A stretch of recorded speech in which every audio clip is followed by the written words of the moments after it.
Hello दोस्तों, आप सबका स्वागत है एक बार फिर से एस्ट्रो गुरु चैनल पर। मैं आप सभी के लिए आज एक और टैरो सेशन लेकर आया हूं और आज का विषय है आपका जनवरी 2025 का महीना कैसा रहेगा। 2025 पहला महीना आपके लिए कैसा रहेगा, टैरो की क्या गाइडेंस है, यही आज मैं कवर करूंगा। आज की इस रीडिंग के लिए 3 पाइल्स को बनाया गया है जिनके सिंबॉलिक्स आपकी स्क्रीन के ऊपर अब एक साथ दिखाए जा रहे हैं। हमारे शरीर के 7 चक्रों में से 3 चक्रों को आज पाइल के सिंबॉलिक्स के रूप में लिया गया है। अनाहत चक्र पाइल नंबर 1, विशुद्ध चक्र पाइल नंबर 2 और आज्ञा चक्र पाइल नंबर 3 रहेंगे। तो तीनों में से जो भी आपको अच्छा लगे, जिसके साथ एक फीलिंग सी अटैच हो जाए, उसे अपनी पाइल मानिए और अकॉर्डिंगली आज की रीडिंग को देखिए। ये आपके साथ रेजोनेट करेगी। हर बार की तरह इस बार भी सभी पाइल के लिए टाइम स्टैम्प्स को डिस्क्रिप्शन और कमेंट सेक्शन दोनों जगह पोस्ट कर दिया गया है ताकि आपको सुविधा हो अपनी पाइल की रीडिंग पर डायरेक्टली पहुंचने के लिए। टाइम स्टैम्प के ऊपर क्लिक कर दीजिए, वीडियो आगे चला जाएगा और आप डायरेक्टली अपनी पाइल की रीडिंग पर पहुंच जाएंगे। जो लोग आज मुझसे पहली बार जुड़े हैं उनका मैं एस्ट्रो गुरु चैनल पर बहुत बहुत स्वागत करता हूं। आप सभी इस चैनल को सब्सक्राइब जरूर करिए, बेल आइकन को भी प्रेस करिए, क्योंकि जब आप बेल आइकन को प्रेस करते हैं तो नए वीडियोस की नोटिफिकेशन आपके मोबाइल फ़ोन पर आनी शुरू हो जाती है। और मेरे रेगुलर व्यूवर्स और सब्सक्राइबर्स, आप सभी के सहयोग और प्यार के लिए बहुत बहुत आभार। आगे बढ़ने से पहले आपको बता दूं कि मैं एक प्रोफेशनल एस्ट्रोलॉजर, एक प्रोफेशनल टैरो रीडर भी हूं। तो आपकी स्क्रीन के ऊपर ये नंबर जो आ रहा है, इसके ऊपर आप संपर्क कर सकते हैं अगर आपको अपने लिए एक पर्सनल टैरो रीडिंग सेशन चाहिए या अपनी कुंडली आप मुझे दिखाना चाहते हैं। ये व्हाट्सअप नंबर है, तो इस पर कॉल नहीं करना है, इस पर मैसेज करिए। मैसेज के थ्रू सारी इन्फॉर्मेशन मेरी टीम मेंबर आपको प्रोवाइड करेगी और आपकी हेल्प करेगी मेरे साथ आपके सेशन को बुक करने में। तो चलिए आज की रीडिंग को शुरू करते हैं और आपकी पाइल में मिलते हैं।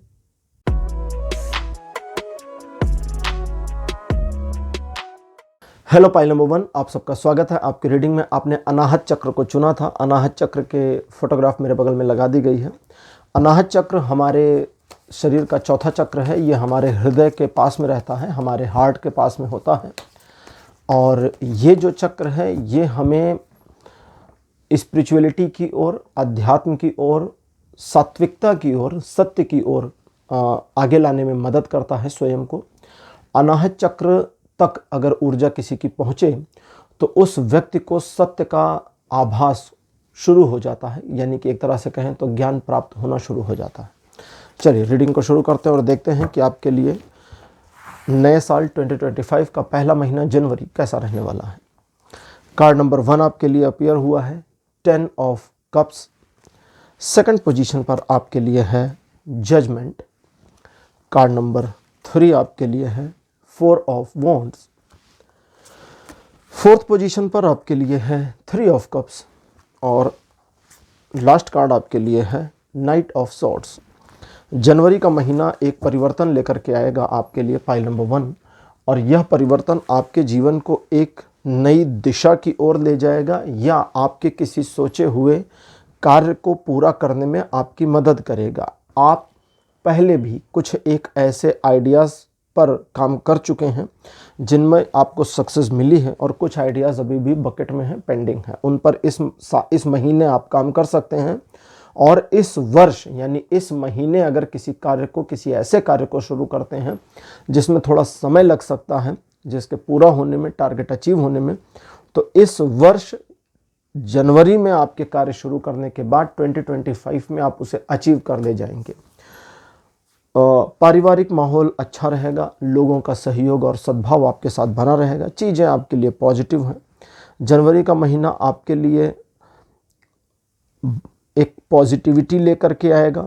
पॉजिटिविटी आपके खुद के अंदर, आपके इर्द गिर्द भी रहेगी और आपसे जो लोग मिलेंगे या आपके परिजन होंगे उनके साथ भी एक पॉजिटिव एक्सपीरियंस आपको रहेगा। ईश्वर की कृपा के अनुरूप इस महीने आपके जीवन में एक ऐसे बदलाव को किया जाएगा जो आप नहीं करेंगे बल्कि ईश्वर करेंगे। और उस बदलाव की वजह से जब ईश्वर हमारे जीवन में, इसको भी आप समझ लें, जब भी ईश्वर हमारे जीवन में किसी भी प्रकार का बदलाव करते हैं तो वे हमारे जीवन से जुड़े कुछ पैटर्न्स में ऐसे चेंजेस लाते हैं जिनकी क्रोनोलॉजी हमें एक परिवर्तन के रूप में दिखनी शुरू हो जाती है। और वो परिवर्तन सदैव हमेशा ही हमारे हित में होता है, कभी हमारे अहित में नहीं होता। तो इस तरह का एक परिवर्तन जो आपके लिए होने वाला है, जो इस जनवरी के शुरुआती एक हफ्ते में दिखाई दे सकता है आपको, उसका लाभ आप उठाएंगे पूरे महीने, और अगर किसी योजना पर काम कर रहे हैं तो पूरे साल भी लाभ उठा पाएंगे। तो ये एक दृष्टि में था कि आपका जनवरी का महीना कैसा रहेगा। अब लेते हैं ओशो जेन टैरो कार्ड्स और देखते हैं कि आपकी लाइफ के अलग अलग एस्पेक्ट्स, अलग अलग क्षेत्रों में ओशो जेन टैरो कार्ड की आपके लिए क्या इन्फॉर्मेशन है। लव रिलेशनशिप के लिए कार्ड अपीयर हुआ है फ्रेंडलीनेस। फ्रेंडलीनेस का कार्ड कहता है कि इस महीने आप अपने लव रिलेशनशिप में एक दूसरे के साथ तारतम्य, अच्छा तारतम्य मतलब जो आपका 1-to-1 रिलेशनशिप है वो बढ़िया बना पाएंगे।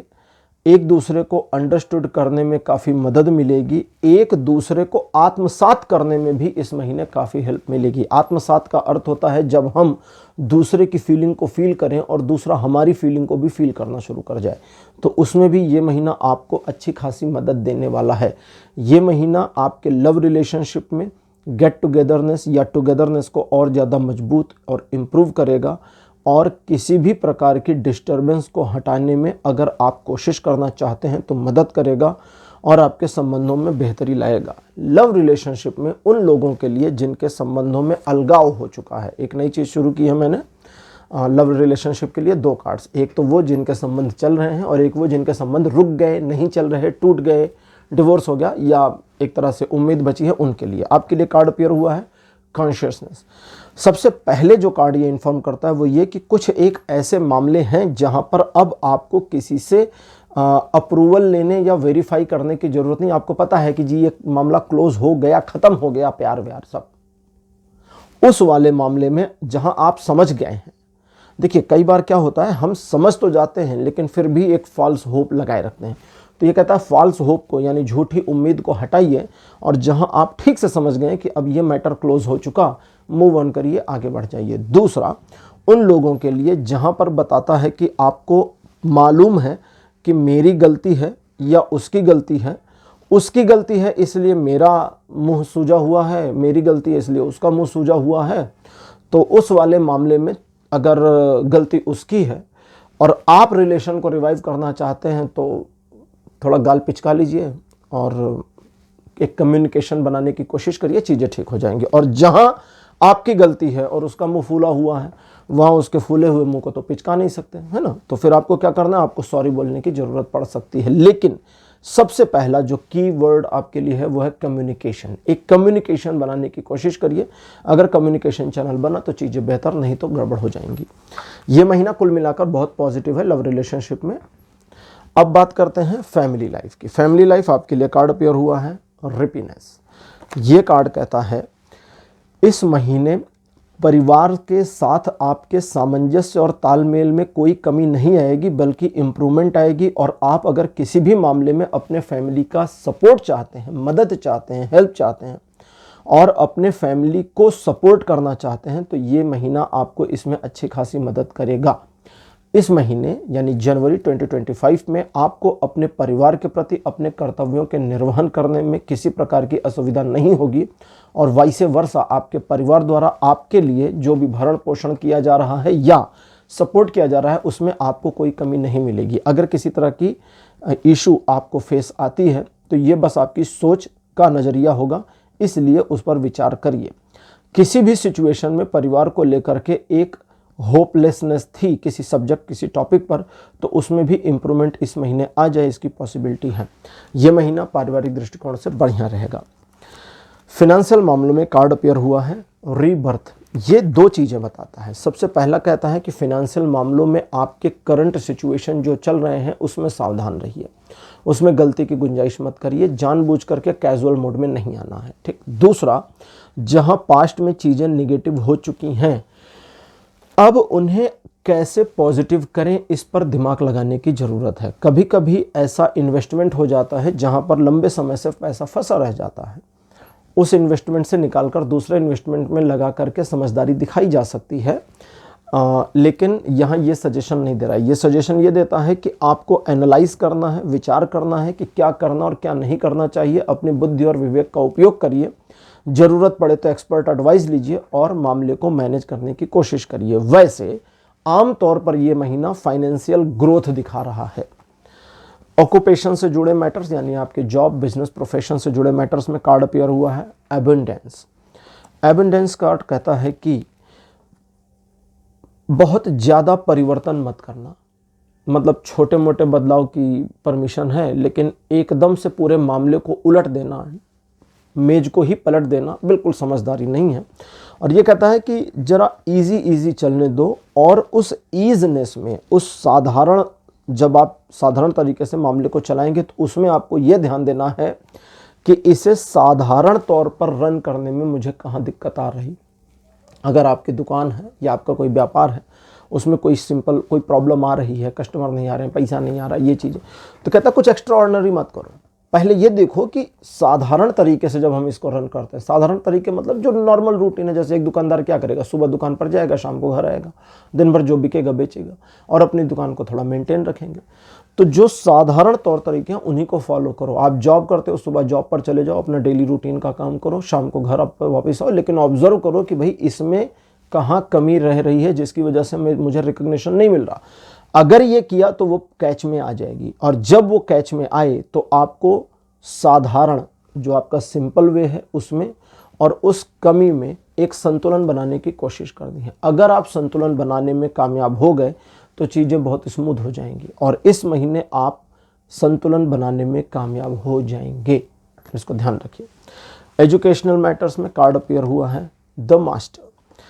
सबसे पहली इंफॉर्मेशन कहते खुद पर बिलीव करो, क्योंकि तुम तुम्हारे पर भरोसा ना करो और तुम सोचो कि ये कोर्स मुझे सक्सेस दे दे, ये नौकरी मुझे सक्सेस दे दे, ये एग्ज़ाम मुझे सक्सेस दे दे, ये टीचर घोल कर मुझे कुछ पिला दें, है ना, तो ये सब बेकार की बातें हैं। पहले कहते हैं खुद पर भरोसा करो। जब तक तुम्हारा भरोसा तुम पर नहीं आ जाता तब तक तुम अपने आप को अपने तरीके से ड्राइव नहीं कर पाओगे, और जब तक तुम स्वयं को नियंत्रित नहीं कर सकते तुम वो हासिल नहीं कर पाओगे जो तुम्हें चाहिए। तो ये जो कह रहे हैं ये बहुत बढ़िया बात है, आपको यही करना चाहिए। स्वयं पर विश्वास करिए और स्वयं को कैच करने की कोशिश करिए, स्वयं को पकड़ने की कोशिश करिए, क्योंकि स्वयं पर आपका जो नियंत्रण है वही आपको आगे स्वयं को ड्राइव करने में मदद करेगा। अगर आप स्वयं को ही मैनेज नहीं कर सकते तो दूसरी चीज़ों को क्या खाक मैनेज करिएगा। इसलिए स्वयं पर ध्यान देना है। बहुत सारे लोग ऐसे होते हैं जो स्वयं को मैनेज करने में कच्चे होते हैं और वो दूसरी चीज़ों को, अननेसेसरी चीज़ों को मैनेज करने की कोशिश करते रहते हैं। अननेसेसरी चीज़ों को छोड़िए और स्वयं को मैनेज करिए, क्योंकि अगर स्वयं को मैनेज किया तो जो चाहते हैं वो मिल जाएगा।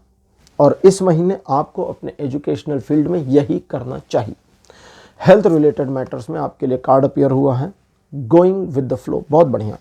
ये कहता है कि जहां स्वास्थ्य का मामला है तो इस महीने थोड़ा सा लिक्विड चीज़ों के कंजम्पशन को बढ़ाना है। तो पानी पिएं, फल वाले रस वाले फल खाएं, फल वाले रस नहीं, रस वाले फल खाएं, जूस वगैरह भी पीने की कोशिश करें, इस तरह की चीज़ें। और साथ ही साथ पानी का कंजम्पशन बढ़ा दीजिए। और साथ ही साथ में इस महीने थोड़ा समय निकालिए जब आप प्रकृति के साथ एक रहें। अगर आपके घर के आसपास ऐसा कुछ भी नहीं है तो कुछ नहीं करना, 5 मिनट निकालिए, बालकनी में खड़े हो जाइए या खड़ी हो जाइए और उस प्रकृति को महसूस करिए। हम जब भी बालकनी में खड़े होते हैं या किसी बगीचे में जाते हैं, हम जब भी बालकनी में खड़े हो जाएं, घर की छत पर चले जाएं या किसी बगीचे में चले जाएं, तो हम नज़ारों में उलझ जाते हैं। वहाँ क्या दिख रहा है, यहाँ क्या दिख रहा है, वो क्या है, ये क्या है, इन्हीं चीज़ों में हम ये भूल जाते हैं कि उस समय हम पूरी प्रकृति के लिए ओपन हो गए हैं और हमें प्रकृति को महसूस करना चाहिए। जो हवा हमारे चेहरे को छू रही है, जो सूर्य का प्रकाश हमें टच कर रहा है, या जो पेड़ों से लग करके एयर हमारे पास तक आ रही है, या जो पंछियों की चहचहाट और प्राकृतिक वॉइसेस, संगीत तो नहीं कहूँगा, वॉइसेस यानी आवाज़ें, प्राकृतिक आवाज़ें, वो आर्टिफिशियल कार के हॉर्न जैसी नहीं, प्राकृतिक आवाज़ें जो सुनाई दे रही, उसकी ओर थोड़ा सा फोकस करें। और हम वो करना भूल जाते हैं, उसे करना चाहिए। और ये कहता है कि इस महीने आप थोड़ा समय निकालें और प्रकृति के साथ एकाकार करें। एक हों, एक होने का मतलब स्वयं को उस प्रकृति का हिस्सा मानिए, हिस्सा समझिए। हम स्वयं को हमेशा अलग मान के चल रहे हैं, प्रकृति कोई और है, हम कोई और है, नहीं है, ऐसा नहीं है, हम उसी का पार्ट है। और इतना गहरा जुड़ाव हमारा उसके साथ है कि आप देखिए, आपकी दिन भर सांसें चलती रहती हैं और आपको पता भी नहीं चलता कि आप सांस ले रहे हैं। जब ध्यान देते तो याद आता, वरना तो ऑटोमेटिक चल रहा होता है।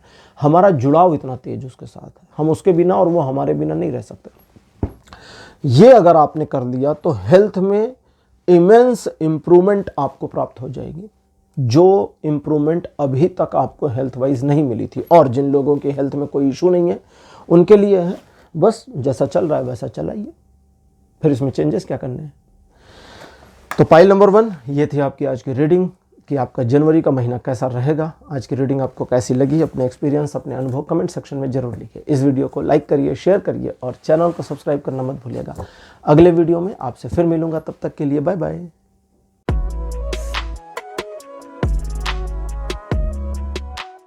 हेलो पाइल नंबर 2, आप सबका स्वागत है। आपकी रीडिंग में आपने विशुद्ध चक्र को चुना था, मेरे बगल में इमेज लगाई गई है। विशुद्ध चक्र हमारे कंठ यानी गले के पास में होता है। ऊर्जा जो मूलाधार पर होती है उसे ऊपर उठाना होता है। कुंडलिनी जब जागरण के अभ्यास किए जाते हैं, जिस व्यक्ति की ऊर्जा मूलाधार से उठकर विशुद्ध चक्र यानी गले के चक्र तक आ जाती है, शास्त्र कहते हैं फिर ऐसे व्यक्ति के वचन वेद बन जाते हैं। फिर वो जो बोले सो हरि कथा। उसकी बातें सुनने से तृप्ति नहीं मिलती। उससे कितनी भी देर बातें करें, उससे कितनी भी देर बैठ करके आप बातें करें या उनकी बातें सुने, आपका जी नहीं भरता, आपका मन ही नहीं भरेगा। आपको लगेगा इतनी बातें हुई हमारी, घंटों घंटों बातें हुई, अभी भी छूट गया, अभी और सुनने की उत्कंठा है। विशुद्ध चक्र, और विशुद्ध चक्र जिस व्यक्ति के इस चक्र पर ऊर्जा आ जाती है, फिर वह सत्य भाषण करता है। सत्य भाषण का मतलब उसकी वाणी से जो भी निकलता है वह सच होता चला जाता है। तो चलिए आज की रीडिंग को शुरू करते हैं और देखते हैं कि आपके लिए नए साल यानी 2025 का पहला महीना जनवरी का कैसा रहने वाला है। कार्ड नंबर 1 आपके लिए appear 8 of pentacles. Second position पर आपके लिए जो कार्ड अपीयर है ये है 6 of pentacles. Card number 3 4 of swords. Fourth position पर आपके लिए एस ऑफ पेंटिकल्स और अंतिम कार्ड आपके लिए है 5 ऑफ पेंटिकल्स। पेंटिकल हाउस के 4 कार्ड अपीयर हुए हैं और 4 ऑफ सॉर्ड्स। तो पाइल नंबर 2, सबसे पहले जान लें कि ये जनवरी का जो महीना है आपको आर्थिक रूप से कुछ न कुछ देने वाला है, चाहे अच्छा चाहे बुरा। ठीक है, तो अब हम समझते हैं धीरे धीरे। किसी प्रकार के कार्य को साधने की कोशिश अगर पिछले कुछ समय से लगातार चल रही थी तो उसमें चीज़ें रूटीन पर आ जाएं या एक लय में आ जाएं और उस पर कार्य करके सक्सेस प्राप्त करने की पॉसिबिलिटी आपकी बढ़ सकती है। लेकिन समस्याएं समाप्त नहीं होंगी, बाधाएं बनी रहेंगी इस साल, इस महीने भी। और इन बाधाओं में आपको ध्यान ये रखना है कि मेजर प्रॉब्लम पर फोकस करिए। मेजर प्रॉब्लम ये बिल्कुल वैसा है जैसे सपोज करिए कि आप कहीं जा रहे हैं, मान लीजिए, उदाहरण देता हूँ समझ जाएंगे। मान लीजिए आप कहीं जा रहे हैं, अचानक गिर पड़े और आपको थोड़ी चोट लग गई, खरोच आ गई, पैर छिल गया, इधर उधर छोटे मोटे कट लग गए और आपके एक पैर में इतनी चोट आ गई कि उस पर पट्टी बांधे बिना काम नहीं चलने वाला। बाकी चोट छोटी मोटी, कहीं छिल विल गया, हल्का हल्का खरोच आ गई, इतना ही, ठीक है, माथे पे लग गया, सूज आया, बस इतना ही। लेकिन एक पैर से ब्लीडिंग हो गई। अब आप क्या करिएगा? छोटी छोटी चोट पर पहले फोकस करिएगा या पैर को पहले खून रोकना और उस पर पट्टी बांधने का काम करिएगा? जाहिर बात है, हर कोई कहेगा सबसे पहले हम पैर को खून रोकेंगे, फिर उसको साफ करेंगे, उस पर पट्टी बांधने का काम करेंगे। अब दूसरा सवाल, अगर उस पर पट्टी बांध दी जाए और मान लीजिए उस पट्टी को बांधने, दवा लगाने में सब खत्म हो गया, अब मेडिसिन नहीं बची, तो बाकी चोट को क्या करिएगा?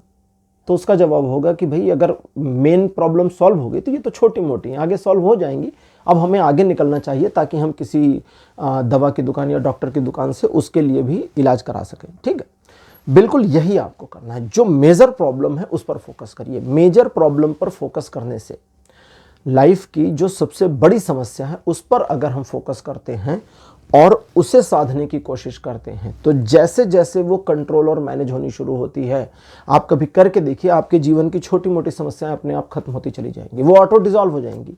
वे आई ही इसलिए हैं क्योंकि इस मुख्य समस्या ने चुंबक की तरह छोटी मोटी समस्याओं को खींच लिया था।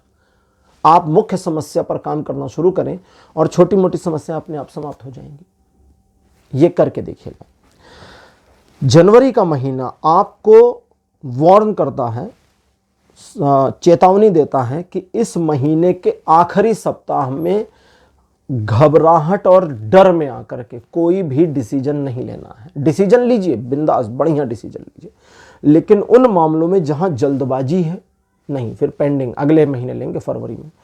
और जहां कोई मामला ऐसा बना जहां घबराहट आ गई, अब डर गए कि अरे भाई अब तो क्या करना चाहिए, ये तो बड़ी बुरी सिचुएशन आ गई, तो वहां पर जब सिचुएशन बुरी है तो अपने आप से बात करिए कि कोई बात नहीं, इस बुरी सिचुएशन को एक हफ्ता और कंटिन्यू करते हैं, फरवरी में डिसीजन लेंगे, ठीक है, इसको याद रखिएगा। दूसरा, इस महीने लोगों को उधार नहीं देना है। अगर आप एक ऐसे व्यापार में हैं जहां आप उधार देते हैं, वो एक अलग चीज़ है, वो रूटीन है। रूटीन कैसे है, आपका व्यापारी आया, उधार लेकर गया, आप पुराना पेमेंट कर गया, फिर वो चलता रहता है, तो वो अलग है। किसी व्यक्ति के द्वारा मांगने पर उधार नहीं देना है। मदद करने का मन है तो कर दीजिए, मदद का मतलब हमने मदद कर दी, अब वो अगला हमें वापस करे ना करे उसकी श्रद्धा, ठीक, लेकिन उधार देने का कार्य नहीं करना है, इसको याद रखिएगा। इस महीने को आप अपने अनुसार डिजाइन करके मैनेज कर पाओगे, इतनी पावर आपको दी जा रही है। दैट मीन्स कि आप एक प्लान बनाओ कि जनवरी के महीने में मुझे क्या क्या क्या क्या क्या करना है, और उस क्या क्या को करते चले जाइए। प्लान को बीच में मॉडिफाई कर सकते हैं, लेकिन एट द मोमेंट फंसने के बाद अगर प्लानिंग करेंगे तब गड़बड़ हो जाएगी। पहले कर लीजिए कि आज मुझे ये ऐसे ऐसे करना है, वो वैसे वैसे हो जाएगा। अब आप जाकर एक जगह अटक गए, अब आप सोच रहे हैं अब इस अटकी हुई सिचुएशन में मैं प्लानिंग करूं, तो पहली चीज़ तो आपके दिमाग का 60-70% काम नहीं करेगा, क्योंकि जब हम प्रॉब्लम में फंसते हैं तो हमारा दिमाग काम वैसे भी नहीं करता, हम इंसानों का, तो बाकी बचे हुए 30-40% का आप इस्तेमाल नहीं कर पाओगे। तो इसलिए प्रॉपर प्लान बनाकर काम करिए। जहां आपको समझ में नहीं आता कि मुझे अब क्या करना चाहिए, हम तो फंस गए या हमारे लिए अड़चन है, तो इस महीने आप उस मामले में सिर्फ रूटीन को फॉलो करिए कि अब रूटीन प्रोसेस क्या कहता है, नियम क्या कहता है, बात को समझे, तो उस तरह से करेंगे तो चीजें अच्छी रहेंगी। इस महीने की 15 से 25, इस महीने की 15 से 21, 25 पे रोक दिया, 15 से 21 तारीख के बीच में किसी नए कार्य में इन्वॉल्व होने, शुरू करने या नए कार्य का आइडिया आने की पॉसिबल चांसेस बनी हुई हैं। तो पाइल नंबर 2 ये था एक दृष्टि में कि आपका 2025 जनवरी कैसा रहेगा, यानी जनवरी 25 कैसा रहेगा। अब लेते हैं ओशो ज़ेन टैरो कार्ड्स और देखते हैं कि आपके जीवन के अलग अलग क्षेत्रों पर, लाइफ के अलग अलग एस्पेक्ट्स पर ओशो ज़ेन टैरो कार्ड्स की क्या गाइडेंस है। इसको और शफलिंग चाहिए, जब कार्ड्स गिरे हाथ से जैसे ये हो रहा है ना, तो इसका मतलब होता है इनको शफलिंग की ज़रूरत है। ओहो, और शफलिंग चाहिए, ठीक है, करते हैं। देखिए अब ठीक चलने लगे। इनकी अपनी भी एक एनर्जी होती है कार्ड्स की, और अपनी एनर्जी के बेसिस पर ये शफलिंग या रीसेटिंग चाहते हैं। चलिए शुरू करते हैं। पहला आपके लिए है लव लाइफ से रिलेटेड कार्ड, इंटेंसिटी। ये कहता है अपने प्रेम संबंधों में एक तीव्रता लाने की कोशिश करिए। दैट मीन्स आपको प्यार है तो उस प्यार को सामने वाले को पता होना चाहिए। यहाँ हम बात कर रहे हैं आपके प्रेम संबंध की, ना कि आपके क्रश या उम्मीद की।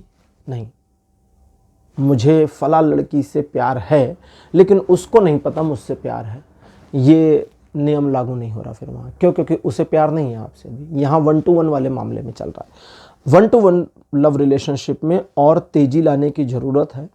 और तेजी किस तरह की लानी है कि स्वयं का प्यार उसके प्रति जो है उसे रिफ्लेक्शन में लाइए, ताकि उसे मालूम पड़े।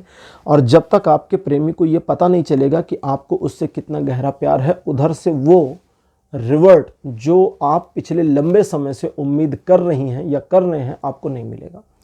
तो करिए, ये महीना आपके लव रिलेशन में अच्छी इंप्रूवमेंट लाएगा। अब उन लोगों के लिए कार्ड अपीयर हुआ है अलोननेस, जो सिंगल हैं, जिनका किसी पर क्रश है, किसी से प्यार है लेकिन अभी उसको कहा नहीं है, और उन लोगों के लिए भी जिनके संबंधों में कुछ ब्रेक आ गए हैं, टूट गया है, छूट गया है, डिवोर्स हो गया है, इस तरह के।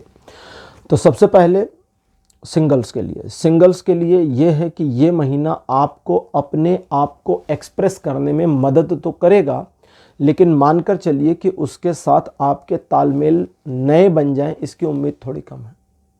तो आप उसे इम्प्रेस कर पाएँ इसकी पॉसिबिलिटी है ज़रूर, लेकिन उसका कनेक्ट होना आपके साथ इसकी पॉसिबिलिटी थोड़ी कमज़ोर है। दूसरा, जिन लोगों के जीवन में अलगाव हो चुका है, प्रॉपर अलगाव हो चुका है, और कुछ ऐसे लोग हैं पाइल नंबर 2 में जिनका अलगाव लंबे समय से हो चुका है, लेकिन आपकी उम्मीद टूट नहीं रही है। अब छोड़ दीजिए, बहुत हो गया, अब हट जाइए, ख़त्म कर दीजिए मामले को और आगे चलिए। और उन लोगों के लिए जिनके बीच में अलगाव नहीं हुआ है लेकिन अलगाव जैसी स्थिति बन रही है, अपने पार्टनर को थोड़ा स्पेस दीजिए, थोड़ा सा उसे मौका दीजिए सोचने का, समझने का, एक्शन लेने का। बहुत समझाएं नहीं, बहुत चीज़ें थोपे नहीं, बहुत उम्मीद ना करें, थोड़ा सा उसे छोड़ें, चीज़ें ठीक होती चली जाएंगी। फैमिली लाइफ के लिए कार्ड अपीयर हुआ है इनर वॉइस। इनर वॉइस का कार्ड कहता है कि परिवार के साथ में आपका जो आत्मीयता है, जो आपका एक मेंटल अटैचमेंट है, वो और इम्प्रूव इस महीने हो जाएगा। फैमिली का विज़न आपको क्लियर होगा, आप समझ पाएंगे कि आपका परिवार आपसे क्या चाहता है या क्या एक्सपेक्टेशन उनकी हैं, जिनमें अभी भी आपने कुछ कमियां बना रखी हैं, उन्हें दूर करने की ज़रूरत आपको पड़ेगी और उस पर आपको कार्य करना होगा। ये महीना आपको आपके परिवार के प्रति इमोशनल ब्लैकमेलनेस में लेकर जा सकता है, जहां आप इमोशनल ब्लैकमेल खुद को समझना शुरू करें कि भाई परिवार के मामले में तो ये सिचुएशन मेरे लिए इमोशनल अत्याचार जैसी है। कार्ड कहता है कि कोई बात नहीं, ये भी एक्सेप्ट करो, क्योंकि इसे एक्सेप्ट करके परिवार के साथ जो एक प्रगाढ़ कनेक्टिविटी बनेगी, वो कनेक्टिविटी आपको प्रेजेंट और फ्यूचर दोनों में मदद करने वाली है। फिनेंशियल मैटर्स के लिए कार्ड अपीयर हुआ है रीबर्थ। ये कहता है कि अगर आप अपने फिनेंशियल मामलों में, यानी कि पैसा कैसे आएगा, उस मामले में किसी नए कार्य पर, किसी नई योजना पर कार्य करना चाहते हैं, तो आप अपनी योजना के बारे में अपने आप को आश्वस्त कर सकते हैं कि योजना सही है, कार्य शुरू करिए। अगर एक ऐसा सिचुएशन है जहां पर आपने कार्य को शुरू तो किया था लेकिन उसे बीच में छोड़ दिया, तो भाई फिर ये आपकी गलती है, आपने बीच में काहे छोड़ा। अगर नहीं छोड़ते तो उसमें भी इम्प्रूवमेंट आनी ही थी। तीसरा, पैसों के मामले में कहता है कि बहुत ज़्यादा रिलैक्स मोड में कार्य नहीं करना है, थोड़ा अलर्ट मोड में कार्य करना है, धन के आने की पॉसिबिलिटी बढ़ेगी। ऑक्यूपेशन यानी आपके जॉब, बिजनेस या प्रोफेशन से जुड़े मैटर्स में कार्ड अपीयर हुआ है गाइडेंस।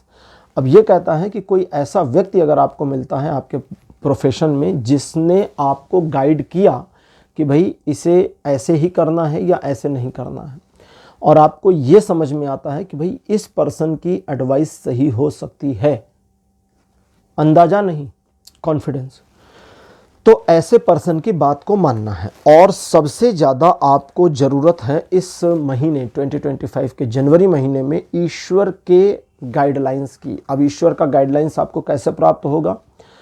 बहुत बड़ी उम्मीदें ना करें, अपने कार्य में बने रहें और दूसरों से तो कतई उम्मीद ना करें। रिस्क लेना इस महीने फ़ायदेमंद नहीं होगा जब तक कि आपकी अंतरात्मा ये नहीं कहती। बाहर की चीज़ों को देख करके रिस्क मत लीजिए, जब अंदर से फीलिंग आए कि नहीं ये कर सकते हैं तब करिएगा, और तभी चीज़ें आपके फेवर में होंगी। जो लोग जॉब में हैं उनके लिए ये महीना रिकॉग्निशन दे सकता है, जो लोग व्यापार में हैं उनको नई दिशा देगा। एजुकेशनल मैटर्स में कार्ड अपीयर हुआ है गिल्ट। अब गिल्ट का कार्ड जैसा कि शब्द है इस तरह से भी बताता है, कहता है गिल्ट मत लो। एजुकेशनल मैटर्स में आपने पास्ट में जो किया नेगेटिव, पॉजिटिव वाला नहीं, नेगेटिव, उसकी गिल्ट मत लो। एक दूसरा कहता है एक ऐसी सिचुएशन, पाइल नंबर 2 के कुछ लोग जो एजुकेशनल फील्ड में हैं, स्टूडेंट हैं या टीचर हैं, फील कर सकते हैं, जहां उन्हें लग रहा होगा कि भाई मेरे दिमाग में बहुत ज़्यादा हौच पौच हो गई है, एक डिस्टर्बेंस हो गई है, पढ़ पढ़ के दिमाग खराब हो गया, पढ़ा पढ़ा के दिमाग खराब हो गया, या इस एजुकेशन के प्रोफेशन में रह करके मेरा मूड खराब हो रखा है। किसी भी कंडीशन में कंक्लूजन ये आता है कि मेरा दिमाग खराब हो रहा है, आई फील डिस्टर्ब। अगर ऐसा लगता है तो ये कहता है कि किसी पार्क में चले जाओ जहां फूल लगे हों, पहला। दूसरा, किसी ऐसी जगह घूमाओ जहां के बारे में सोचा बहुत और हर सोच को ड्रॉप कर दिया। तीसरा, अपने आप को परिवार के साथ बस इन्वॉल्व कर दो। जब हमें कहा जाता है कि बस परिवार के साथ इन्वॉल्व हो जाओ, ठीक है, जब भी कोई आपको ये कहे, या जैसे मैं आपको सजेस्ट कर रहा हूँ कि परिवार के साथ बस इन्वॉल्व हो जाइए, तो परिवार के साथ इन्वॉल्व होने का मतलब कि उनकी उसी लय में लयबद्ध हो जाइए। फिर अपने आप को अलग ऑरा फुल नहीं दिखाना है, ठीक है। जैसे मेरा एक जान पहचान का मित्र है, वो दिल्ली एनसीआर में रहता है, बड़ी कंपनी में इंजीनियर की पोस्ट पर है, अच्छा खासा, ठीक है। और एक बार गांव जाना हुआ उनको, तो वापस आए, मैंने पूछा और भाई वहाँ गए क्या कर रहे थे, वहाँ कैसा था, ठीक था। मैंने कहा और क्या किया? बोले कुछ नहीं, बाजार का दिन था तो ज़मीन पे बोरा बिछा करके गेहूँ बेच रहे थे। मैंने कहा मतलब? बोले वो पुरानी परंपरा है कि बाजार के दिन हम लोग गल्ला बेचते हैं, गल्ला बोलते हैं ना गेहूं वगैरह को। तो बोले वो मैं भी कर रहा था। तो दैट मीन्स कि परिवार के साथ लयबद्ध होना है, बस और कुछ नहीं। अब वहाँ वो ये नहीं कह सकते ना, अगर मैं इंजीनियर हूँ भैया, मैं तो एसी में बैठता हूँ बढ़िया चेयर पर, मैं यहाँ बोरे पर क्यों बैठूँ? वो ठीक है, रूटीन में है ये। अगर आप अपने आप को लय में लाते हैं फैमिली के साथ, तो भी एजुकेशनल मामलों में जो आपको डिस्टर्ब माइंडसेट मिल रहा है वो ख़त्म हो जाएगा। अच्छा, वो जो पार्क वाली बात बताई, उसमें कहता है कि अगर वो आपको हेल्प कर जाए, वैसे जाना तो एक दिन है, अब एक दिन में अगर हेल्प कर जाए तो इस महीने आप मल्टीपल पार्क्स में जा सकते हैं, या एक ही पार्क में मल्टीपल बार भी जा सकते हैं। जब वहाँ जाइए तो पार्क के गेट पर अपने आप से बात करिए कि भाई सारी प्रॉब्लम इस गेट पे छोड़ रहा हूँ या छोड़ रही हूँ, और मैं पार्क में अंदर, जब मैं वापस आऊँगी या आऊँगा तो सारी प्रॉब्लम फिर मेरे सिर पर मैं ले लूँगी, ठीक है, या ले लूँगा। और इस मेंटेलिटी के साथ जाइए, मन आपका पवित्र हो जाएगा। एजुकेशनल मैटर्स में अपने आप को इस जनवरी के महीने में बहुत टाइट नहीं करना है। अगर बहुत टाइट करेंगे तो गड़बड़। तो इजी चलिए, थोड़ा सा कैजुअलनेस लाइए, फोकस को बनाए रखने में चीज़ें मदद करेंगी, काम हो जाएगा। हेल्थ रिलेटेड मैटर्स में कार्ड पेयर हुआ है स्लोइंग डाउन। ये कहता है कि इस महीने आपको ग्रीन वेजिटेशन पर थोड़ा सा डिपेंडेंसी बढ़ानी है। सर्दियों का मौसम, ग्रीन वेजिटेशंस, ग्रीन सब्जियां बहुत ज़्यादा आती हैं, थोड़ी सी उनको यूज़ ज़्यादा करना शुरू करें। दूसरा, पानी के कंजम्पशन को थोड़ा सा संतुलित कर लें। संतुलित कैसे करेंगे? अपनी एज के बेसिस पर गूगल कर लीजिए, मुझे मतलब इस उम्र में या इतनी एज में कितने पानी पीना चाहिए, कितने लीटर। अब मान लीजिए गूगल ने कहा कि भाई आपको ना 4 लीटर पानी पीना चाहिए, तो 3 तो करो कम से कम, ठीक है। 5 कह दिया तो 4 तो करो। चलो 1 लीटर का रिबेट ले लो ना, आधा 1 लीटर कम कर लो, लेकिन उतना मेंटेन करिए। अगर ये करते हैं तो हेल्थ में बहुत इम्प्रूवमेंट मिलेगी। दूसरा, आपको अपनी हेल्थ में सुधार आवे या आपके बॉडी शेप में चेंजेस आवे, इसको लेकर के एक टारगेटेड प्लान पर काम करना है, जल्दबाजी से बचना होगा, बस इतना करिए। बाकी अगर आपकी हेल्थ में किसी प्रकार की कोई समस्या चल रही थी तो अब वो समस्या खत्म होने की ओर बढ़नी शुरू होगी, जिसका आपको आभास इसी महीने मिल जाएगा। तो पाइल नंबर 2, ये थी आपकी आज की रीडिंग कि आपका जनवरी का महीना कैसा रहने वाला है। आज की रीडिंग आपको कैसी लगी? अपने एक्सपीरियंस, अपने अनुभव कमेंट सेक्शन में जरूर लिखिए। इस वीडियो को लाइक करिए, शेयर करिए और चैनल को सब्सक्राइब करना मत भूलिएगा। अगले वीडियो में आपसे फिर मिलूंगा। Bye bye.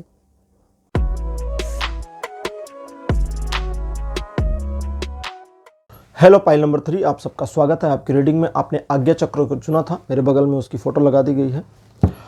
आज्ञा चक्र हमारे शरीर का छठा चक्र है, जो हमारे दोनों आँखों के बीच में या माथे के बीच में होता है। थोड़ा सा जहाँ पर महिलाएं बिंदी लगाती हैं, बिल्कुल वहीं पर जहाँ पर तिलक लगाया जाता है। तिलक लगाने के पीछे भी आज्ञा चक्र ही जिम्मेदार है। आजकल तो एक फैशन चला है जिसमें आज्ञा चक्र को छोड़कर उसके दोनों तरफ यू बना लेते हैं और नाक पर तुलसी का पत्ता। ठीक है, मुझे नहीं पता ऐसा क्यों करते हैं, उनकी मर्जी, लेकिन तिलक आज्ञा चक्र पर ही लगाया जाता है। और जो तिलक है उसे हम बोलचाल की भाषा में क्या कहते हैं? चंदन लगाना है। चंदन मतलब जो चंदन का पेड़ होता है उसकी लकड़ी को घिस करके उसी चंदन को आज्ञा चक्र पर लगाया जाता है। इसका कारण यह है कि चंदन शीतलता प्रदान करता है और आज्ञा चक्र बहुत उष्ण है, गर्म है। आज्ञा चक्र इतना गर्म है कि अगर आप एक पेन को अपने माथे के बीच में ले जाएं और थोड़ी देर पेन को रखें, स्केच पेन ले लीजिए, प्लास्टिक की पेन ले लीजिए, तो आपको माथे पर दर्द होने लगेगा। वो इतना हाइपर एक्टिवनेस में है। और ऊर्जा आज्ञा चक्र पर यदि पहुँचे, ऊर्जा मतलब अंदर की ऊर्जा का, हमारी वैसे हमारी इंसानों की जो ऊर्जा है वो नीचे की ओर गिर रही है, अधोगति की ओर। ये जब ऊर्ध्व होती है, ऊर्ध्व मतलब जब ऊपर उठती है और आज्ञा चक्र तक पहुंचती है, तो व्यक्ति त्रिकालदर्शी हो जाता है। उसे भूत, वर्तमान और भविष्य जब चाहे नजर आ सकते हैं। वो देख सकता है आंखें बंद करके। वो टीवी सीरियल्स में आपने देखा होगा ना, महर्षि लोग आंखें बंद करके पुरानी बातें, वहाँ की बातें, यहाँ की बातें जान जाते थे। वो कोई जोक वोक नहीं है, वो सच है। जिसकी आज्ञा चक्र एक्टिवेट हो जाएगा, बहुत सारे लोग होते हैं ऐसे, मिलते भी हैं, कहते भी हैं कि हमारा आज्ञा चक्र एक्टिवेट हो गया। मैं उनसे एक आध दो सवाल पूछता हूं, बस वहीं पर फुस हो जाते हैं। उनको पता ही नहीं आज्ञा चक्र का एक्टिवेशन होता क्या। जिनका आज्ञा चक्र एक्टिवेट हो जाता है वो व्यक्ति संत जैसे हो जाते हैं। फिर उनका बिल्कुल मतलब पर्सन अलग हो जाता है और उनके चेहरे के तेज से पता भी चल जाता है। और आज्ञा चक्र त्रिकालदर्शी बना देता है, यानी समय काल की परिधि से बाहर चला जाता है। चलिए रीडिंग को शुरू करते हैं और देखते हैं आपके लिए जनवरी का महीना कैसा रहेगा। पहला कार्ड आपके लिए अपीयर हुआ है night of cups, card number 2, 5 of swords. Third position पर आपके लिए 2 of swords, card number 3, 3 of cups. और अंतिम कार्ड आपके लिए है high priestess, the high priestess. Pile number 3, जनवरी का महीना आपको बहुत आसान तो नहीं मिलने वाला।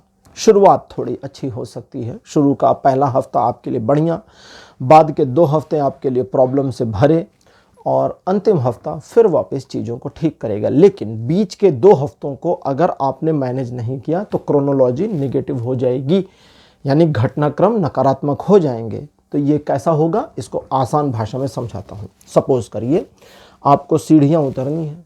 शुरू की 2 सीढ़ी बढ़िया से उतर गए, कोई दिक्कत नहीं हुई। आगे की 4 सीढ़ियों पे कदम लड़खड़ा गए, अब संभल जाएं। अगर नहीं संभलेंगे तो बाकी लुढ़कते हुए जाएंगे।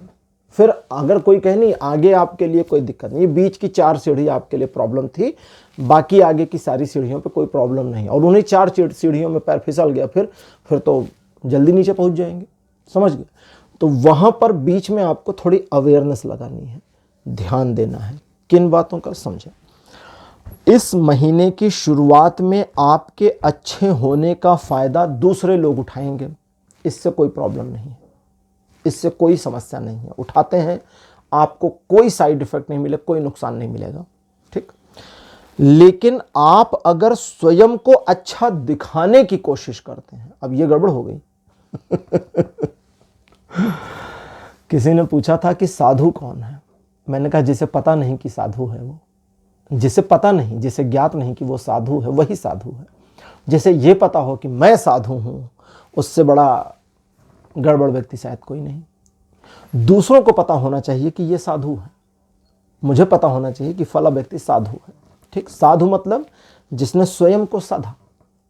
जो स्वयं को साधा उसने स्वयं को इस चीज पर भी साध रखा है कि वो अब स्वयं के प्रति अहंकार में नहीं भरेगा, और अगर भर गया तो फिर बेकार। तो आपकी अच्छाई इस महीने, आपकी अच्छाई से दूसरों को फायदा होगा, दूसरे आपका लाभ उठाएंगे, यहां तक ठीक है। लेकिन जब आप स्वयं को अच्छा बनाने की कोशिश करेंगे तब गड़बड़ हो जाएगी। इसलिए आपको क्या करना है, ऐसा नहीं कि बुरा बनना है।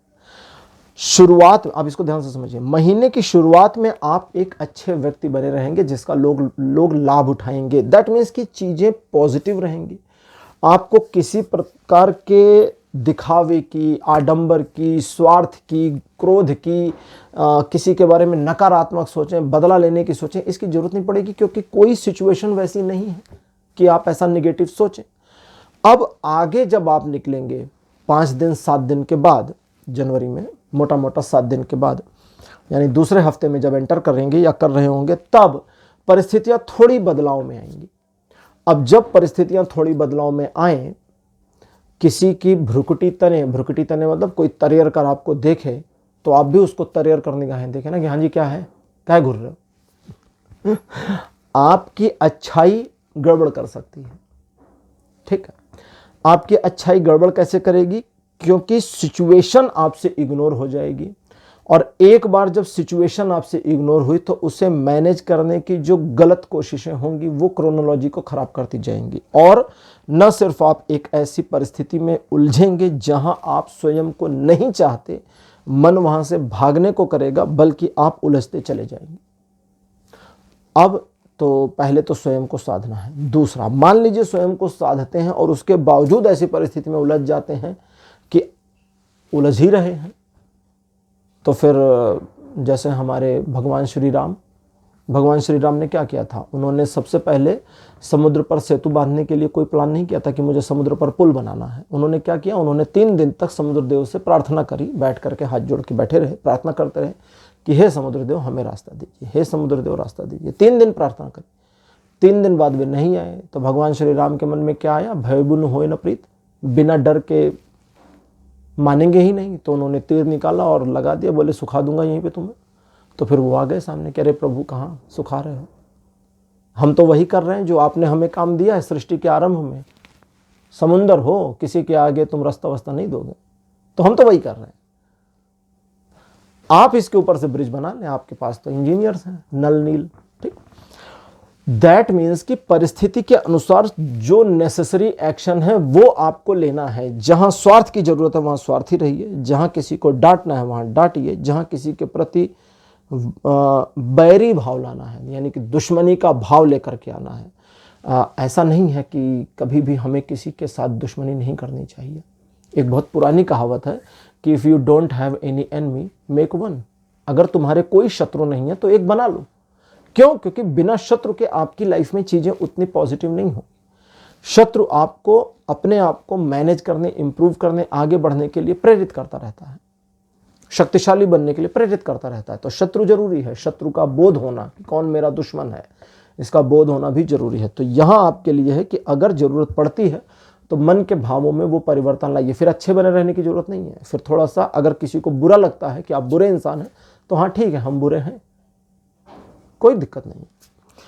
अब आगे कहता है कि जब मन में निगेटिविटी आती है, लाएंगे, परिस्थितिवश ही लाएंगे, तो वो निगेटिविटी आपको निगेटिव करना शुरू करेगी। तो आपको क्या करना है, आपको सिर्फ इतना समझना है कि मैं निगेटिव पर्सन नहीं हूं। सिचुएशन मेरे को कह रही है निगेटिव हो जाओ तो मैं निगेटिव हूं। सिचुएशन कह रही कि इस समय का लाभ उठाओ तो मैं उठा रहा हूं। सिचुएशन कह रही है कि स्वार्थी बनो तो मैं बन रहा हूं, ठीक है। तो परिस्थिति के अकॉर्डिंग अगर आप अपने को केंद्रित रख करके, सेंटर में रख करके डिसीजन लेते हैं तो किसी प्रकार की नेगेटिविटी और भय आपको नहीं होगा। लेकिन यहाँ क्या क्या नहीं करना है, पहला, दूसरों पर ज़्यादा भरोसा नहीं करना है। अपने काम जो आप खुद कर सकते हैं उसे दूसरों से नहीं कराना है। लेन देन और उधार वाले मामलों से भी दूर रहना है। अपनी योजनाएं किसी को नहीं बतानी है। अगर ये चीज़ों को आपने साध लिया तो लगभग मानकर चलिए 20-22 तारीख तक चीज़ें क्लोज आउट हो जाएंगी और उसके बाद सब कुछ आपके फेवर में, और इतना ज़्यादा फेवर में रहेगा कि अगर बचे हुए 8 दिन को मैं कैलकुलेट कर दूं, मतलब मोटा मोटा मानिए 23 तारीख से लेकर के 31 जनवरी तक को, 23 से 31 तक को, तो वो जो 8 दिन रहेंगे लगभग, वो 8 दिन आपके लिए न सिर्फ सेटिस्फैक्टरी रहेंगे, फ्रूटफुल रहेंगे, बल्कि मल्टी अपॉर्चुनिटी वाले हो करके आपको आपके टारगेट या जो इस महीने अचीव करना चाहें वहां तक पहुंचा देंगे। तो कंक्लूजन यही है कि आपके सामने एक स्टेयरकेस है, सीढ़ियां हैं। शुरू की सीढ़ी ठीक है, आखिरी की सीढ़ी ठीक है, बीच की सीढ़ियां गड़बड़ हैं। अब बीच वाली में अगर लड़खड़ाए तो फिर नीचे तक धड़ाम से गिरेंगे। तो बीच वाले में ध्यान दे दीजिए, आराम से नीचे उतर आएंगे। ये था एक दृष्टि में आपका 2025 का जनवरी कैसा रहेगा। अब लेते हैं ओशो ज़ेन टैरो कार्ड और देखते हैं कि ओशो ज़ेन टैरो कार्ड आपकी लाइफ के अलग अलग एस्पेक्ट, अलग अलग क्षेत्रों पर क्या इंफॉर्मेशन दे रहे हैं। लव रिलेशनशिप के लिए पहला कार्ड अपेयर हुआ है बियॉन्ड इल्यूशन। ये कहता है सोचो मत, प्यार है तो कहो, प्यार है तो दिखाओ, अंदाजा मत मारो कि उसे मुझसे कितना प्यार होगा, मुझे उससे कितना प्यार होगा, उसे मेरी फीलिंग समझनी चाहिए, मुझे उसकी फीलिंग, फलाना ढिमका। काहे अपने दिमाग में ये फालतू के पचरे चलाना। सीधा जाइए अपनी वाइफ को, हस्बैंड को बोलिए सुनो डियर, सुनो darling, I love you. Simple, कोई नाटक नहीं, ना इधर ना उधर, ठीक। एक स्ट्रेट फॉरवर्डनेस और अगर आपको अपने साथी से किसी प्रकार की कोई कंप्लेन है तो पहले आपको प्यार दिखाना है, फिर कंप्लेन की बात करनी है। पहले कंप्लेन मत, पहले जाते मत शुरू हो जाना, सुनो यार तुम्हारी आवाज़ अच्छी नहीं लगती फ़ोन पर, और उसके बाद बोले नहीं नहीं उसके बावजूद आई लव यू, फिर क्या फ़ायदा निकला। पहले जाइए बोलिए सुनो यार आई लव यू, बैठिए 2 मीठी बातें करी, फिर उसको बोलो यार एक रिक्वेस्ट थी तुमसे, फ़ोन पर ना थोड़ा सा सॉफ्ट स्पोक किया करो, थोड़ा सुरीला बोला करो, पुरुष हो स्त्री हो कोई भी हो आपका, थोड़ा सुरीला बोला करो, थोड़ा सा धीमा बोला करो, ताकि आवाज़ थोड़ी मधुर आए कानों में और प्यार आए, कहने का ढंग है। तो दैट मीन्स कि ये करना है उन लोगों के लिए जिनके लव रिलेशन में चीज़ें प्रॉब्लम में चल रही हैं, उनके लिए है फाइटिंग। ये कहता है कि अगर पहली चीज़ अलग अलग बताता, पहला अगर तुम्हें इस रिलेशन को कंटिन्यू नहीं करना तो काहे दिमाग में लेकर चल रहे, फिर छोड़ के हटो ना। जब कंटिन्यू नहीं करना तो चीज़ों को दिमाग में काहे रखा है, हटो। और अगर तुम्हें रखना है तो कहता है कि फिर पीछे मत हटो, नहीं रखना तो फिर हट हो ही क्यों। अगर संबंध नहीं रखना तो काहे खड़े हो, काहे खड़ी हो, जाओ ना घर जाओ दीदी, हो गया।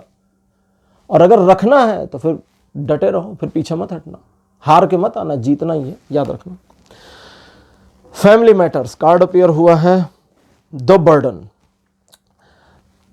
आपका नजरिया और परिवार का नजरिया दोनों में बहुत अंतर है, बस इसी चीज को आपको समझना है इस जनवरी में। अगर इतना सा समझ गए तो आप परिवार के नजरिए के साथ स्वयं को सिंक करने में कामयाब होंगे। आपको सिंक करना है, आपको तालमेल बढ़ाना है, आपको बिठाना है वो तालमेल। आप अगर बिठा ले गए तब परिवार का नजरिया आपकी ओर शिफ्ट होना शुरू होगा। और हम सभी की पहली चाहत क्या है, हमारा परिवार हमारे पॉइंट ऑफ व्यू से देखना शुरू कर दे। तो इस महीने इसकी पॉसिबिलिटी नहीं है कि आपका परिवार आपके पॉइंट ऑफ व्यू से देखे, बल्कि आप अगर परिवार के पॉइंट ऑफ व्यू पर चलते हैं, देखते हैं, तो फिर परिवार भी आपके पॉइंट ऑफ व्यू पर आएगा। दैट मीन्स कि ये महीना आपके और आपके परिवार के लिए एक अच्छे गेट टुगेदर, एक अच्छे तालमेल, एक अच्छे सामंजस्य का इशारा कर रहा है, लेकिन इसे बनाने के लिए थोड़ी मेहनत करनी पड़ेगी। ऑक्यूपेशन यानी आपके बिजनेस जॉब या जो भी आपका कार्य हो जिससे आप पैसा कमाते हैं, उसके लिए कार्ड पेयर हुआ है स्ट्रेस। स्ट्रेस का कार्ड कहता है कि अगर किसी भी तरह का तनाव बना हुआ है तो उस तनाव में आनंद लीजिए, उस तनाव में आनंद लीजिए। ओशो एक बार एक प्रवचन कर रहे थे, ओशो भगवान रजनीश। किसी ने पूछा कि भगवान मेरे जीवन में दुख बहुत है, खत्म नहीं हो रहा, रोज प्रॉब्लम है, क्या करूं? तो उन्होंने कहा क्या तुम्हारे जीवन में आज भी तकलीफ है? उसने कहा हाँ बहुत। उन्होंने कहा फिर जोर से मुस्कुराओ, कल और बुरा होगा। जब तुमको पहले से पता है कि बुरा ही होगा तो आज मुस्कुराओ ना, आज स्माइल कर, हंस, लाइफ को एंजॉय कर। तेरे को पता है ना कल बुरा होने वाला है, तो कल के लिए अभी क्यों रो रहे भाई, कल रो लेंगे, अभी खुश हो जा। That's it. यह कहता है कि उस तनाव को एक खेल बना दो, और अगर उस तनाव को खेल नहीं बनाया तो तनाव बहुत तनाव देगा, वो स्ट्रेस और स्ट्रेस देगा। और अगर उस स्ट्रेस को खेल बना दिया तो वो स्ट्रेस आपको राह दिखा देगा। खेल बना दो। जब हम भगवान राम की कथा पढ़ते हैं तो कभी कभी आंसू आते हैं, कभी कभी हैरानी होती है, कभी कभी हंसी आती है। क्यों? खग मृग से पूछ रहे थे सीता को देखा है, पेड़ों से पूछ रहे थे तुमने मेरी सीता को देखा है। जब सीता माता का हरण हो गया तो जो छोटे छोटे जंगली जानवर थे जो भी मिले उसे उठाते, तुमने मेरी सीता को देखा, तुमने मेरी सीता को देखा। पेड़ों से पूछ रहे थे तुमने मेरी सीता को देखा। तो उस तनाव तो बहुत था, पत्नी अपहृत हो गई थी, लेकिन उस तनाव को अगर देखें तो प्रभु ने एक खेल में परिवर्तित कर दिया और पार करते निकलते चले गए जंगल। और फिर जाकर कहाँ मिले? हनुमान जी से। फिर मिले किससे? सुग्रीव से। और फिर पता चला कि सीता माता कहाँ है। और अगर वहीं पर तनावग्रस्त होकर बैठ जाते, तनावग्रस्त होकर मतलब डिप्रेस होकर के, है ना, पंचवटी से अपहरण हुआ था और पंचवटी में डिप्रेस होकर बैठ जाते कि हाय दैया मेरी सीता चली गई, अब मैं क्या करूं, अब क्या करूं? तो पंचवटी में बैठे रहते तो फिर पता ही नहीं चलता कहाँ गए। तो उस तनाव को भी प्रभु की लीला है, इसीलिए वो लीला है। हम भगवान राम की और कृष्ण के जीवन को जीवन चरित नहीं कहते, हम मोस्टली क्या कहते हैं, लीला कहते हैं। लीला मतलब ये उनके लिए खेल है, ये सब उनका ही रचा प्रपंच है, खेल जैसा है। हर युग में आते हैं, खेलते हैं, चले जाते हैं। तो आप अपने तनाव को, अपने प्रोफेशन के तनाव को, अपने जॉब बिजनेस के तनाव को अगर एक खेल बना लेते हैं तो आप जिस सिचुएशन को मैनेज नहीं कर पा रहे थे इस जनवरी, उसे बहुत इजीली मैनेज कर लेंगे। और न सिर्फ मैनेज कर लेंगे बल्कि आप उसके लूप होल्स भी समझ जाएंगे और उन लूप होल्स के बेसिस पर डिसीजन क्या लेना ये समझ जाएंगे और फिर आपको बेनिफिट्स मिल जाएंगे। इसका आपको ध्यान रखना है, ठीक। अच्छा जी, अब बात करते हैं आपके फिनेंशियल मैटर्स की। आपके फिनेंशियल मैटर्स में कार्ड पेयर हुआ है वी आर द वर्ल्ड। ध्यान रखना है इस महीने पैसों के मामले में विशेष, धन का अनायास खर्च ना हो, अननेसेसरी चीजों पर ना जाए, अननेसेसरी लोगों के ऊपर ना खर्च हो। लेकिन जब परिवार की बात आए और परिवार किसी एक निर्णय पर पहुंचे और मान ले उस निर्णय पर आप नहीं पहुंच पा रहे हैं, जहां परिवार ने कहा भाई हमें धन खर्च करना है, तो आप परिवार को से उलझे नहीं, पहले उनको बोलें कि भाई मुझे कन्विंस करिए, मैं कन्विंस नहीं हो रहा, या मैं कन्विंस नहीं हो रही, मेरी समझ में नहीं आ रहा, मुझे समझाएं। परिवार नाराज होने दीजिए, तो बोले मुझे समझाएं तो मेरी समझ में तो आए कि भाई ये नेसेसरी है, आवश्यक है, इसे करना चाहिए। और अगर आपकी समझ में तब आ जाता है तो फिर ठीक है, खर्च करिए, नहीं आता तो फिर रुक जाइए। एजुकेशनल मैटर्स में कार्ड अपियर हुआ है पार्टिसिपेशन। ये कहता है कि आप अपनी एजुकेशनल फील्ड में सिर्फ ये महसूस करने की कोशिश करें कि आप आत्मसात कितना कर रहे हैं, कितना ग्रहण कर रहे हैं। ऐसा तो नहीं बस किताबें पढ़ते जा रहे हैं और बस पढ़ के खत्म। एग्जाम दूसरी चीज है। हम शिक्षा क्यों प्राप्त करते हैं? ज्ञान के लिए, जानकारी के लिए, हमारी नॉलेज बढ़े। अगर आप किसी कंपटीशन की तैयारी में भी हैं, ठीक है, ऐसे बहुत सारे लोग मिलते हैं, कई ऐसे भी लोग कभी कभी मिल जाते हैं, पता चला हाँ जी बैंकिंग की तैयारी की 3 साल लेकिन जॉब नहीं लगी। अच्छा, जॉब नहीं लगी। अकाउंटिंग के 3 गोल्डन रूल्स क्या हैं? तो मुस्कुरा देते हैं, अरे क्या था क्या था, अरे क्या था। अगर तुमको 3 गोल्डन रूल्स अगर नहीं पता तो फिर तुम बैंकिंग की तैयारी क्या खाक किए? या अगर तैयारी किए तो वो उस समय का रट्टा मारा था, जो तैयारी खत्म, दिमाग से खत्म गायब हो गया। तो आपको इस महीने ये करना है कि मैं मेरे एजुकेशनल फील्ड में, अगर आप टीचर हैं तो भी, आप स्टूडेंट हैं तो भी, आप एजुकेशनल फील्ड में कुछ बिक्री कर रहे हैं। कई बार होता है ना कि हम एजुकेशनल फील्ड का बिजनेस कर रहे हैं बस, और कुछ नहीं कर रहे हैं। नॉलेज क्या मिल रही है आपकी? नॉलेज कहाँ है? Where is my knowledge? क्या गेन हो रहा है? क्या पकड़ में आ रही मेरे? अगर इस पर थोड़ा ध्यान देते हैं तो चहुमुखी विकास हो जाएगा। एक से समझाता हूं, सब समझ जाइए। सपोज करिए कोई है जो बस स्कूल ड्रेस का बिजनेस कर रहा है या किताब कापी बेचने का बिजनेस कर रहे हैं, तो है तो एजुकेशनल फील्ड में। इसमें आपको क्या ज्ञान प्राप्त हो रहा है? अब कहेंगे स्कूल ड्रेस में तो हमें कोई ज्ञान प्राप्त नहीं हो सकता, या जो किताब कापी बेच रहे हैं उसमें कोई ज्ञान प्राप्त नहीं हो सकता कोई। तो हमारी अपनी ग्रोथ क्या हो रही है, हमारी नॉलेज की ग्रोथ क्या हो रही है? आप जिस स्कूल का ड्रेस बेच रहे हैं वो स्कूल किस मीडियम का है, क्या पढ़ाते हैं, क्या सिखाते हैं बच्चों को, वहाँ पर बच्चे किस तरह से चलते हैं, टीचर किस तरह से अपने आप को मैनेज कर रहे हैं। थोड़ा इसकी नॉलेज बढ़ाइए, उस स्कूल के इंफ्रास्ट्रक्चर में थोड़ा सा इंटरेस्टेड होइए, उस स्कूल का जो नॉलेज बेस है, जो मोटो है, हर स्कूल का एक मोटो होता है, वो क्या है उसे समझने की कोशिश भी करिए ताकि आप उससे जुड़ाव महसूस करें। वो आपको हेल्प करेगा अपनी स्किल सेट में इम्प्रूवमेंट लाने में। और स्किल सेट मतलब आपकी नॉलेज में। और जब आपकी नॉलेज में वृद्धि होगी तो अनायास ही एक ऐसा एनर्जी और प्रवाह शुरू हो जाएगा जो आपको चहुमुखी विकास देगा। हो सकता है आपके बिजनेस में और सक्सेस मिल जाए, हो सकता है वो उतनी जानकारी इतनी काम आ जाए कि 2 और स्कूल का कॉन्ट्रैक्ट मिल जाए। आजकल तो कॉन्ट्रैक्ट ही चल रहे होते हैं ना, सारे स्कूल्स आजकल बिजनेस ही कर रहे हैं एक तरीके से। तो अब मैं उस पर तो नहीं जाऊंगा। और अगर आप पढ़ाई कर रहे हैं, किसी चीज़ की तैयारी कर रहे हैं, तो भाई ये कोर्स, ये पढ़ाई करने, ये ऑब्जेक्टिव क्वेश्चंस पढ़ने से मुझे क्या क्या नॉलेज मिलती जा रही है, मेरी समझ कितनी विकसित होती जा रही है, इस पर भी फोकस करना है। इससे रट्टा नहीं मारना पड़ेगा और चीज़ें आपकी समझ में आएंगी, आपको याद हो जाएंगी अपने आप से, और वो लाइफ टाइम भी याद रह सकती हैं, जिसका आपको बड़ा फ़ायदा होगा आने वाले भविष्य में।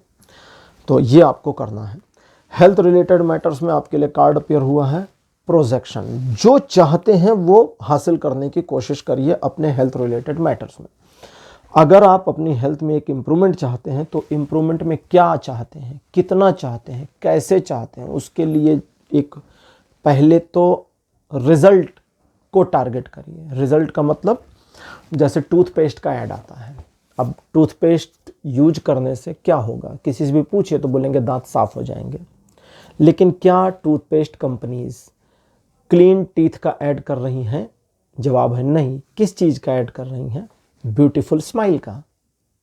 मतलब अगर आपके दांत साफ हैं, सुंदर हैं, तो आपकी स्माइल सुंदर होगी। तो वो किस चीज़ का ऐड कर रही हैं? ब्यूटीफुल स्माइल का। ये एक रिसर्च रिपोर्ट भी है इस पर कि बहुत लंबे साल तक एक बहुत बड़ी कंपनी ने एडवर्टीज़मेंट किया था। जब शुरू में टूथपेस्ट निकाला था तो लोग उनका ख़रीदना नहीं चाहते थे। क्यों? क्योंकि लोगों को लगता था कि भाई हमारे जो पीले दांत हैं ये तो नेचुरल हैं, इसको घिस घिस के सफ़ेद काहे को करना। और ऐसे भी लोग थे जिनको समझ में नहीं आता था कि रोज़ सुबह उठ के अपने दांतों को घिसने से क्या फ़ायदा है। खाना तो हम वैसे भी सालों से खा रहे हैं, कुछ हुआ तो नहीं, टूटा तो नहीं, कुछ गिरा नहीं दांत।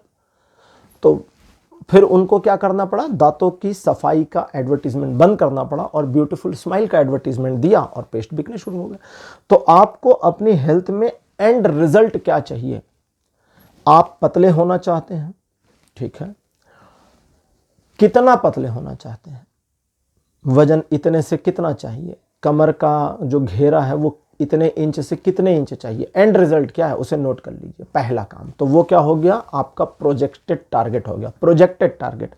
अब उस प्रोजेक्टेड टारगेट को अचीव करने की राह पर काम करिए। ये महीना कहता सक्सेस मिलेगी आपको।